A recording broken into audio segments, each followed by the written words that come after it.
What happened kajing sha keno ba ka Sorkar kamle a hak bayade ba kajing jor ki kam Khaii Shini shabar khamtam shari Bangladesh lingba ka thain garo hills na kaleng umantri ka Sorkar jila Marcos and Marak ulaong ba yakane ka kam la e ha ka Tnat customs bat ki BSF ban pe yakane kajing e. See, that was an allegation which is, I would say that it should not, because there's a system in the government. If illegal things are being exported to Bangladesh, there's a system, there's a custom to check that, and there's a BSF who's monitoring the border issues, the border there.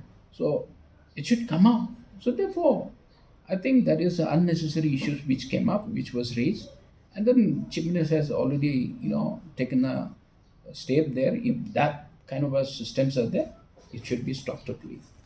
So, but these were not just mere baseless allegations. There were videos that have merged online, where we could see people running with those sacks of sugar on their back, and also these are not just allegations; they're actually happening on the ground. That is what I told you, that Honorable Chief Minister has already taken a decision that if this kind of a systems are there, it should be stopped immediately, because otherwise we were depending on the BSF and then customs there. They're the one who monitors the border, so it should stop immediately. That's what Honorable Chief Minister has taken a decision.